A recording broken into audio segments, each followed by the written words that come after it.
SM কক্ষ YouTube চ্যানেলে তোমাদের সবাইকে স্বাগত। আজ দেখো আমি 5 এবং 6 জুন 2026 কারেন্ট অ্যাফেয়ার্সটা পুরোটা নিয়ে এসেছি, ঠিক আছে? আর এই ক্লাসটি মিসেলেনিয়াস, এছাড়া ওয়েস্ট বেঙ্গল যে পুলিশ এক্সাম, এছাড়াও দেখবে পঞ্চায়েত এক্সাম খুব তাড়াতাড়ি বেরোতে চলেছে, তার জন্য কিন্তু ভেরি ভেরি ইম্পর্টেন্ট। এছাড়া তুমি যদি এসএসসি দিয়ে থাকো, রেলওয়ে, ব্যাংকিং, সমস্ত পরীক্ষার জন্য important. Miscellaneous form fill up চলছে, 9 তারিখে লাস্ট ডেট আছে, করে নেবে ফর্ম ফিল আপ। আর এসএসসি সিজিএল চলছে, দেখবে 22 তারিখ মধ্যে ডেট আছে, লাস্ট ডেট, তার আগে করে নিও সবাই ফর্ম ফিল আপ, ঠিক আছে? চলো তাহলে এক এক করে আমরা দেখে নিই। দেখো, প্রথম প্রশ্ন দেখো, when audit matters CAG interventions that made a difference. বইটির লেখককে মনে রাখবে, আমাদের প্রাক্তন ক্যাগ ছিলেন নিনিও বিনোদ রায়ের লেখা, very very important, option B correct, ঠিক আছে? 2008 সাল থেকে 13 সাল পর্যন্ত ইনি ছিলেন। দেখো আমি পুরো ডিটেলস এখানে নিয়ে নিয়েছি, ভেরি ভেরি ইম্পর্টেন্ট। দেখো ব্যাখ্যাটা দেখে নাও। দেখো, আমাদের বর্তমানে উপরাষ্ট্রপতি মনে রাখবে সিপি রাধাকৃষ্ণন, আগে ছিল জগদীপ ধনকর, তারপরে ইনি হয়েছেন। ইনি আর কি when audit matters CAG interventions that made a difference বইটি উদ্বোধন করেছেন। কে লিখেছেন? আমাদের প্রাক্তন ক্যাগ বিনোদ রায়ের লেখা। দেখো 2008 থেকে 13 সালে উনি ছিলেন এবং 2016 সালে ইনি পদ্মভূষণ পান। ভেরি ভেরি ইম্পর্টেন্ট, এটা মনে রাখবে, পদ্মভূষণ কত সালে পান? 2016 সালে বিনোদ রায়, ঠিক আছে? দেখো এই পয়েন্টটা ভেরি ভেরি ইম্পর্টেন্ট, একটু দেখে নাও পরীক্ষার দৃষ্টিকোণ থেকে। ক্যাগের ফুল ফর্মটা মনে রাখবে, comptroller and auditor general of India. না, ইনি কি করে থাকে? দেখো, পাবলিক যে ফান্ড, এছাড়াও যে গভর্নমেন্ট যে অ্যাকাউন্ট, সেগুলোকে অডিট করে থাকে, ভেরি ভেরি ইম্পর্টেন্ট এটা। আর অ্যাপয়েন্ট কে করে থাকে? President of India, very very important. আর কনস্টিটিউশনাল যে অথরিটি, এটা আর্টিকেল নম্বর 148 থেকে 151 পর্যন্ত, 151 পর্যন্ত আর কি অডিট ক্যাগের সম্পর্কে আর কি দেওয়া আছে, ঠিক আছে? 148 মনে রাখবে, 148 থেকে 151। আর দেখো ক্যাগে কি বলা হয় না, guardian of the public purse বলা হয়, ভেরি ভেরি ইম্পর্টেন্ট এটা, ঠিক আছে? চলো 2 নম্বর প্রশ্ন দেখো, ওয়ার্ল্ড এনভায়রনমেন্ট ডে 2026 থিম কি ছিল?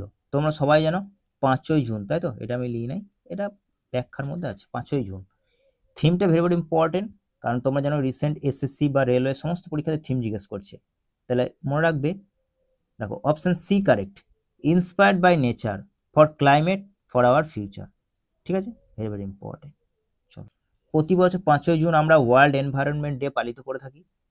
থিমটা মনে রাখবে, inspired by nature for climate for our future, ঠিক আছে? দেখো 1972 সালে কনফারেন্সটা মনে রাখবে, একটা স্টকহোম কনফারেন্স হয়েছিল, তারপর থেকে জাতিসংঘ এই দিবসের স্বীকৃতি দেয়। স্টকহোম কোথায় লোকেটেড? মনে রাখবে সুইডেনে। এর থিম কি ছিল? অনলি ওয়ান আর্থ। কয়টা দেশ পার্টিসিপেট করেছিল এই যে স্টকহোম যে কনফারেন্স, ঠিক আছে? সেখানে মনে রাখবে 122টি দেশ অংশগ্রহণ করেছিল, ঠিক আছে? আর ইউএনইপি প্রতিষ্ঠার পথ এই সম্মেলন থেকেই শুরু হয়। ইউএনইপি ফুল ফর্মটা মনে রাখবে, ইউনাইটেড নেশনস এনভায়রনমেন্ট প্রোগ্রাম, ঠিক আছে? চলো তাহলে আমরা নেক্সট দেখে নিই। 3 নম্বর প্রশ্ন দেখো, very very important, India AI data lab স্থাপনকারী ভারতের প্রথম প্রাইভেট ইউনিভার্সিটি কোনটি? এই প্রশ্নটা ভেরি ভেরি ইম্পর্টেন্ট, মনে রাখবে option C correct, Chandigarh university, ঠিক আছে? ইন্ডিয়া এআই ডেটা ল্যাব প্রতিষ্ঠা করলো চণ্ডীগড় ইউনিভার্সিটি। দেখো তাহলে চণ্ডীগড় ইউনিভার্সিটি দেখো ভারতের প্রথম প্রাইভেট ইউনিভার্সিটি যেখানে ইন্ডিয়া এআই ডেটা ল্যাব স্থাপন করা হয়েছে, মনে রাখবে। কার সহযোগিতায়? মনে রাখবে ইন্টেল ইন্ডিয়া সহযোগিতা, এটা একটু মনে রাখবে। আর এর প্রধান লক্ষ্য কি? এআই, ডাটা সায়েন্স, ইমার্জিং যে টেকনোলজিস, এর দক্ষতাকে বৃদ্ধি করা আর কি, ঠিক আছে? এছাড়া দেখো শিক্ষার্থী যারা রয়েছে তাদের রিয়েল ওয়ার্ল্ড এআই প্রজেক্টে কাজ করার সুবিধা পাবে, ঠিক আছে? এছাড়াও দেখো ইন্ডাস্ট্রি রিলেভেন্ট স্কিলস অর্জনের মাধ্যমে এমপ্লয়মেন্ট বৃদ্ধি পাবে, ঠিক আছে? এছাড়া দেখো এই কি হাইলাইট যেগুলো রয়েছে না, এআই লার্নিং এবং রিসার্চকে এটি উৎসাহিত করবে, ইনোভেশন এবং ফ্যাকাল্টি ডেভেলপমেন্ট সহায়তা করবে। এছাড়াও ইন্ডাস্ট্রি অ্যান্ড একাডেমিক যে কোলাবোরেশন, ঠিক আছে, সেটা বৃদ্ধি করবে। এছাড়াও দেখো সেমিস্টারে যে ইন্টেল সার্টিফিকেশান অর্জনে সুযোগ থাকবে, ভেরি ভেরি ইম্পর্টেন্ট। তাহলে মনে রাখবে, শুধু এইটুকুই মনে রাখবে যে ইন্ডিয়া এআই ডেটা ল্যাব স্থাপনকারী প্রথম প্রাইভেট ইউনিভার্সিটির নাম কি? চণ্ডীগড় ইউনিভার্সিটি, ব্যাস, আর কিছু এখান থেকে অতটা ইম্পর্টেন্ট নয়। 4 নম্বর প্রশ্ন দেখো, এই প্রশ্নটা ভেরি ভেরি ইম্পর্টেন্ট। ভারতের প্রথম মডেল বর্ডার ভিলেজ কোন গ্রামকে গড়ে তোলা হচ্ছে? এই ধরনের প্রশ্ন তোমরা জানো পড়ে থাকে এসএসসি এক্সামের জন্য, ভেরি ভেরি ইম্পর্টেন্ট।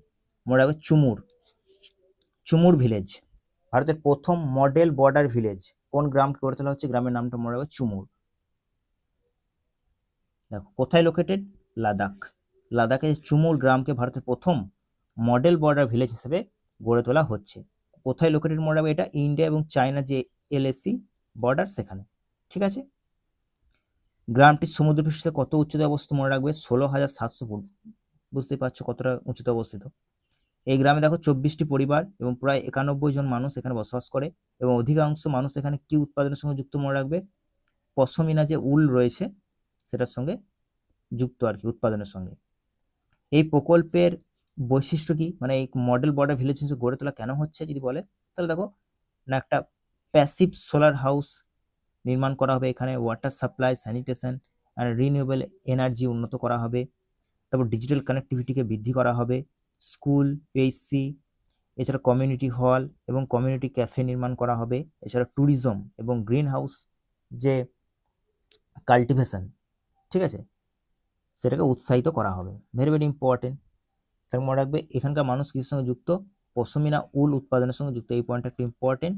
আর লাদাখের চুমুর যে গ্রাম রয়েছে তাকে প্রথম ভারতের মডেল বর্ডার ভিলেজ হিসেবে গড়ে তোলা হচ্ছে ইন্ডিয়া এবং চায়না যে এলএসি বর্ডার সেখানে। ঠিক আছে।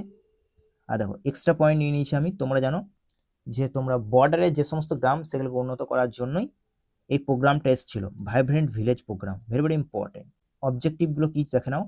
যে বর্ডার ভিলেজ রয়েছে সেখানে ইনফ্রাস্ট্রাকচার, লাইভলিহুড, এছাড়া ট্যুরিজমকে আরও উন্নতি করা। কত সালে লঞ্চ হয়েছিল? এটা 2023 সালে। Very very important. আর এটা সেন্ট্রালি যে স্পন্সার স্কিম, ঠিক আছে, মনে রাখবে সেন্ট্রালি স্পন্সার কিন্তু এটা স্কিম। এই পয়েন্টটা একটু মনে রাখবে। ইমপ্লিমেন্টস এজেন্সির নাম কি? Ministry of home affairs. ঠিক আছে, পয়েন্টটা ভেরি ভেরি ইম্পর্টেন্ট। দেখো দুটো ফেজ লঞ্চ করা হয়েছিল। প্রথম ফেজে দেখো চায়না যেসব রিলেটেড যেসব বর্ডারগুলো রয়েছে চায়নার সঙ্গে যুক্ত, অরুণাচল প্রদেশ, সিকিম, উত্তরাখণ্ড, হিমাচল প্রদেশ, লাদাখ, এই সমস্তগুলো। ঠিক আছে, যেটা 23-26 লঞ্চ হয়েছিল। 4,800 কোটি টাকা বাজেট ছিল এখানে। আর ফেজ 2 দেখো কি লঞ্চ হয়েছে না, পাকিস্তানের যেগুলোর সঙ্গে বর্ডার আর কি, এই দিকটা পাকিস্তান, নেপাল, ভুটান, বাংলাদেশ বর্ডারের সঙ্গে মায়ানমার যে বর্ডার রয়েছে, বাকি যে বর্ডার চায়নাকে বাদ দিয়ে আর কি, সেগুলোকে ফেজ 2 এ রাখা হয়েছে। এর দেখো বাজেট অনেক বেশি, 6,839 কোটি টাকা। একটু মনে রাখবে এখান থেকে কিন্তু টাকার অঙ্ক থেকেও কিন্তু প্রশ্ন পড়ে থাকে। 4,800 ছিল প্রথমে, আর এখানে বেড়েছে 6,839 কোটি টাকা। পুরো ক্লাসটা দেখো, তোমাদের সমস্ত কনফিউশন ক্লিয়ার হয়ে যাবে। 5 নম্বর প্রশ্ন দেখো, 1,196 কোটি টাকা ব্যয়ের যে টানেল প্রজেক্ট এর জন্য পরিচিত ফটুলা পাস। Very very important. এই ধরনের প্রশ্ন পড়ে থাকে দেখো পাস থেকে। ফটুলা পাস কোথায় অবস্থিত মনে রাখবে? লাদাখ। Option A correct. ঠিক আছে, তাহলে ফটুলা পাস কোথায় অবস্থিত বলে দিলাম, লাদাখে অবস্থিত। NH1 অর্থাৎ ন্যাশনাল হাইওয়ে 1 এর উপর লোকেটেড এটা। কত কিলোমিটার টানেল নির্মাণ করা হবে? 1.96 কিলোমিটার, এটা মনে রাখবে। ঠিক আছে, আর কত মিটার উচ্চতা অবস্থিত ফটুলা পাসটা? 4,108 মিটার উচ্চতায় অবস্থিত। অবস্থানটা কোথায় দাও? কার্গিল লে যে হাইওয়ে সেখানে। পর্বতমালার নাম জিজ্ঞেস করে, জাস্কার রেঞ্জে অবস্থিত ফটুলা পাস। ভেরি ভেরি ইম্পর্টেন্ট, কিন্তু এই প্রশ্নটা আমি বারবার তোমাকে বলছি, দেখবে পরীক্ষায় পাবে ফটুলা পাস। তোমরা যদি রিসেন্ট ইউপিএসসি এক্সামকে ফলো করে থাকো, দেখবে ওখান থেকে কারেন্ট অ্যাফেয়ার্সের যে সমস্ত প্রশ্ন দেয় রিলেটেড, সেই সমস্ত প্রশ্নই কিন্তু জিজ্ঞেস করেছে। তাই এসএসসির জন্য কিন্তু ভেরি ভেরি ইম্পর্টেন্ট। ওই ধরনের কিন্তু ট্রেন্ড কিন্তু যাচ্ছে, তোমরা বুঝতেই পারছো এখন প্রশ্ন। তাই জাস্কার রেঞ্জের মধ্যে এটা লোকেটেড, এই ফটুলা পাস লাদাখে। ঠিক আছে, এটি শ্রীনগর লে হাইওয়ের সর্বোচ্চ বিন্দু। জাস্কার রেঞ্জটার নাম মনে রাখবে, জাস্কার রেঞ্জ, ফটুলা পাস লোকেটেড। ঠিক আছে। 6 নম্বর প্রশ্ন দেখো, 2026 সালে ফুড প্ল্যানেট প্রাইজ কোন উদ্যোগটি জয় করেছে? তাহলে মনে রাখবে সঠিক অ্যান্সার কি হবে? Option C correct. ঠিক আছে, Andhra Pradesh community managed natural farming, ফুল ফর্মটা মনে রাখবে। ঠিক আছে, চলো আমরা ব্যাখ্যাটা দেখো, দেখিনি, এখানেও ফুল ফর্মটা দেওয়া আছে। দেখো, Andhra Pradesh community managed natural farming food planet prize 2026 জিতেছে। দেখো অন্ধ্রপ্রদেশ সরকার এই ন্যাচারাল যে ফার্মিং ইনিশিয়েটিভ, এটা এক ধরনের, মনে রাখবে, ক্লাইমেট রেজিস্ট্যান্স এগ্রিকালচারকে উৎসাহিত করা। এবং এই পয়েন্টটা দেখো একটু ইম্পর্টেন্ট ভেরি ভেরি, যে কে প্রদান করে থাকে পুরস্কারটা? সুইডেনের কার্ট বার্গ ফোর্স ফাউন্ডেশন। এই পুরস্কার প্রদান করে থাকে। দেখো 1000-এরও বেশি নমিনেশন এর মধ্যে অন্ধ্রপ্রদেশ কমিউনিটি ম্যানেজ ন্যাচারাল যে ফার্মিং রয়েছে নির্বাচিত হয়েছে। আর বিজয়ী হিসেবে কত ডলার দেওয়া হয়েছে পুরস্কার? $1.5 মিলিয়ন পুরস্কার প্রদান করা হয়েছে। অন্ধ্রপ্রদেশের ন্যাচারাল ফার্মিং রয়েছে ম্যানেজড, এটা কত সালে শুরু হয়েছিল? 2016 সালে, এটা একটু মনে রাখবে। আর বিশ্বের অন্যতম বৃহৎ কমিউনিটি ড্রিভেন ন্যাচারাল ফার্মিং, এটা একটা প্রোগ্রাম। এটা রাসায়নিক সার এবং কীটনাশক মুক্ত যে কৃষি তাকে কি করে না উৎসাহিত করে, মনে রাখবে। তাহলে কে পেল? Andhra Pradesh community manage natural farming. আর কে দিল? সুইডেনের কাট বার্গফোর্স ফাউন্ডেশন। ঠিক আছে, নেক্সট দেখো 7 নম্বর প্রশ্ন দেখো, ভেরি ভেরি ইম্পর্টেন্ট। পিএম অর্থাৎ prime minister research chair scheme 2026 কোন মন্ত্রণালয় চালু করেছে? ভেরি ভেরি ইম্পর্টেন্ট, নাম শুনে বুঝতে পারছো রিসার্চ রিলেটেড, তাহলে এডুকেশন মিনিস্টার হবে, তাই তো? Option C correct, education ministry. দেখো মিনিস্ট্রি অফ এডুকেশন যে লঞ্চ করলো ডিপার্টমেন্ট অফ হায়ার এডুকেশন, এই প্রকল্পটি চালু করেছে, মনে রাখবে। দেখো বিদেশে কর্মরত যে ইন্ডিয়ান অরিজিন রিসার্চ এবং সায়েন্টিস্টদের ভারতে গবেষণায় আকৃষ্ট করাই এর মূল লক্ষ্য, এটা একটু মনে রাখবে। আর কি তোমরা জানো ব্রেন ড্রেন কি? না, আমাদের যে সমস্ত ধরো বুদ্ধিমান মানুষ তারা দেখো বিদেশি ফেরত চলে যায়, এটাকে বলে ব্রেন ড্রেন। এটাকে কমানো, এছাড়া ভারতকে গ্লোবাল রিসার্চ হাব বানানো, এটা হচ্ছে এর মূল উদ্দেশ্য। এছাড়াও ইন্টারন্যাশনাল একাডেমিক কোলাবোরেশন বৃদ্ধিতে সহায়তা করবে এটা। কত কোটি টাকা ফান্ডিং? 200 কোটি টাকা, মনে রাখবে এখানে। ঠিক আছে, আর দেখো এই জায়গাগুলো অতটা ইম্পর্টেন্ট নয়, বাট আমি তোমাদের একটু বলে দিচ্ছি কোন কোন এরিয়াকে গুরুত্ব দেওয়া হয়েছে আর কি। এআই, কোয়ান্টাম কম্পিউটিং, ঠিক আছে, semiconductor, cyber security, space and defence, biotechnology এবং health care, climate change and sustainability, blue economy, এগুলোকে আর কি ফোকাস দেওয়া হয়েছে, এই এরিয়াগুলোকে লক্ষ্য করা হয়েছে আর কি।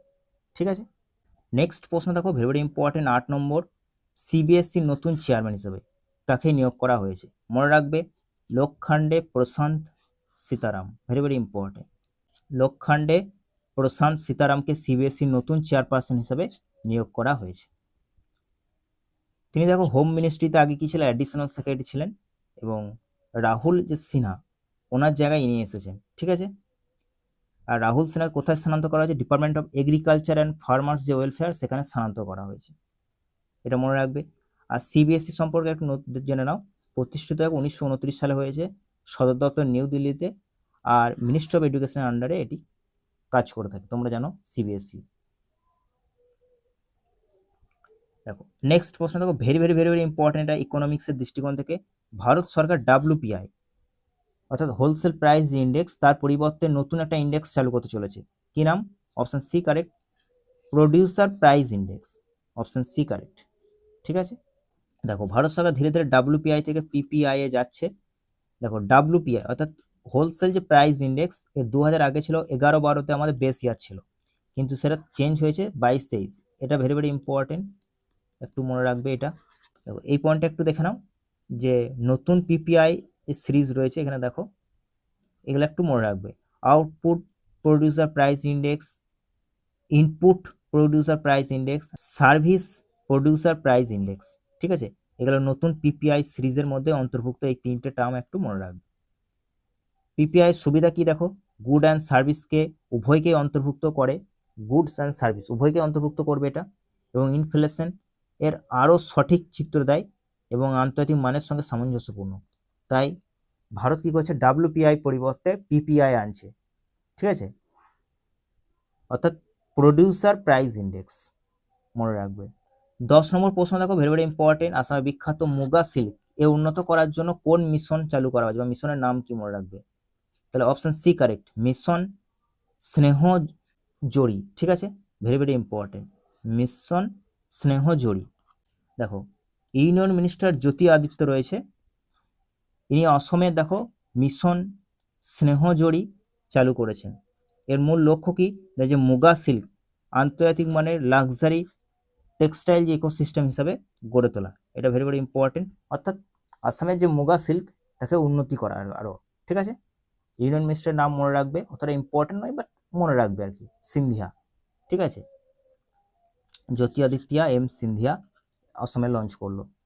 দেখো কী হবে, production, waving, branding, export promotion and tourism যে ডেভেলপমেন্টকে আরও কী করবে না, এটা শক্তিশালী করবে। ঠিক আছে, আর এগুলো একটু দেখে নাও। যে কত কোটি টাকা বাজেট মনে রাখবে, 396 থেকে 411 কোটি টাকা বাজেট এখানে। প্রকল্পের মেয়াদ দেখো 3 বছর, এবং আসাম বিশ্বের যে 90% যে মুগা সিল্ক সেটা কিন্তু উৎপাদন করে থাকে। আর মুগা সিল্কে ভারতের প্রথম যে জিআই ট্যাগ সিল্ক, এটা হচ্ছে আসামের এই মুগা সিল্ক। ঠিক আছে, দেখো 81তম ইউনাইটেড নেশন জেনারেল অ্যাসেম্বলি রয়েছে ইউএনজিএ, সেখানে প্রেসিডেন্ট হিসেবে কাকে নির্বাচন করা হয়েছে? Khalilur Rahman, option C correct. ঠিক আছে, খালিলুর রহমানকে। দেখো ইনি দেখো বাংলাদেশ থেকে বিলং করে, ফরেন মিনিস্টার। খালিলুর রহমানকে ইউএনজি এর 81তম অধিবেশনের প্রেসিডেন্ট হিসেবে নির্বাচিত করা হয়েছে। এখান থেকে শুধু এই পয়েন্টগুলো একটু মনে রাখবে যে জাতিসংঘের 6টি যে অঙ্গ রয়েছে তার মধ্যে একটি হচ্ছে ইউএনজিএ, 193টি সদস্য দেশ এবং সদর দপ্তর নিউ ইয়র্ক ইউএসএ অবস্থিত, আর এই সদস্যের মেয়াদ হলো 1 বছর। ব্যাস, আর কিছু মনে রাখার দরকার নেই, এখান থেকে এতটাই যথেষ্ট। চলো নেক্সট দেখো 12 নম্বর প্রশ্ন, ভেরি ভেরি ইম্পর্টেন্ট। জুন 2026-এ কর্ণাটকের 24তম ব্যক্তি যিনি মুখ্যমন্ত্রীর শপথ নিয়েছেন। কে মুখ্যমন্ত্রী কর্ণাটকের বর্তমানে? মনে রাখবে ডি.কে. শিবকুমার বা Shivakumar, very very important. DK. Shivakumar. DK. Shivakumar কর্ণাটকের মুখ্যমন্ত্রীর শপথ নিয়েছেন। আর দেখো ডেপুটি চিফ মিনিস্টারের নামটা একটু মনে রাখবে, জি পরমেশ্বর। ঠিক আছে, ভেরি ভেরি ইম্পর্টেন্ট এটা। আর দেখো যদি বলে কর্ণাটকের আগের মুখ্যমন্ত্রী কে ছিল, তাহলে এটা একটু মনে রাখবে যে সিদ্ধারামাইয়া, ভেরি ভেরি ইম্পর্টেন্ট। ঠিক আছে, সিদ্ধারামাইয়া। কর্ণাটকের রাজধানীর নাম মনে রাখবে বেঙ্গালুরু। লোকসভাতে দেখো 28টি সিট রয়েছে, রাজ্যসভাতে 12টি, বিধানসভায় 224টি। আর আর্টিকেল নম্বরটা একটু মনে রাখবে, ইম্পর্টেন্ট এটা। 164 নম্বর আর্টিকেলে মুখ্যমন্ত্রী এবং মন্ত্রিসভার যে নিয়োগ সম্পর্কে দেওয়া আছে 164 আর্টিকেল নম্বর, এটা কিন্তু মনে রাখবে, পরীক্ষার জন্য ইম্পর্টেন্ট। আজকে আমাদের শেষ প্রশ্ন দেখো, জুন 2026-এ সুপ্রিম কোর্টের 12তম মহিলা বিচারপতি হিসেবে শপথ নিয়েছেন। প্রধান বিচারপতি নয় আর কি, এমনি মহিলা বিচারপতি হিসাবে। ঠিক আছে, মনে রাখবে justice V Mohana, very very important. Justice V Mohana, very very important, option C correct. দেখো জাস্টিস ভি মোহানা 2 তারিখে জুন মাসে 2026-এ দেখো সুপ্রিম কোর্টের বিচারপতি হিসেবে শপথ নিয়েছেন। 12তম মহিলা বিচারপতি হিসেবে শপথ নিয়েছেন উনি। আর জুন 31 পর্যন্ত দায়িত্ব পালন করবেন, 31 পর্যন্ত থাকবেন উনি পদে। দেখো এটা একটু মনে রাখবে যে বার থেকে সরাসরি নিয়োগ প্রাপ্ত সুপ্রিম কোর্টের দ্বিতীয় মহিলা বিচারপতি তিনি। ঠিক আছে, আর প্রথম মহিলা কে ছিলেন? জাস্টিস ইন্দু মালহোত্রা, 2018 সালে। এটা একটু মনে রাখবে। আর দেখো সুপ্রিম কোর্টের যে নিয়োগ হয়, তোমরা জানো সুপ্রিম কোর্টে যে কলেজিয়াম সিস্টেম রয়েছে সেখান থেকে ওরা নিয়োগ করে নিজেদের মধ্যে আর কি। ঠিক আছে, আর আগে ছিল দেখো 33+1 34, আর এখন হচ্ছে 37+1 মানে 38। তোমরা জানো রিসেন্ট সুপ্রিম কোর্টের বিচারপতির সংখ্যা, কেস বাড়ার সঙ্গে সঙ্গে বিচারপতির সংখ্যা কিন্তু বাড়ানো হচ্ছে। বর্তমানে রিসেন্ট দেখো 38। ঠিক আছে, 37 জন এমনি বিচারপতি আর একজন প্রধান বিচারপতি, 38। আর আগে ছিল দেখো 33 আর 1 মানে 34। এটা ইম্পর্টেন্ট, ভেরি ভেরি ইম্পর্টেন্ট পরীক্ষার দৃষ্টিকোণ থেকে কিন্তু। তাহলে দেখো আজকে ছিল আমাদের এই পর্যন্ত ক্লাস। তোমাদের ক্লাস কেমন লাগছে অবশ্যই কমেন্ট করে জানিও। আর আমি তোমাদের জন্য মিসেলেনিয়াস এবং পঞ্চায়েতের, পুলিশ সমস্ত জনের ক্লাস স্টার্ট করেছি। একটা একটা করে ক্লাস আমি তোমাদেরকে দিতে থাকবো। তাই যারা এখনো এই চ্যানেলের সঙ্গে যুক্ত হওনি তারা অবশ্যই জুড়ে থেকো। দেখা হবে নেক্সট ক্লাসে।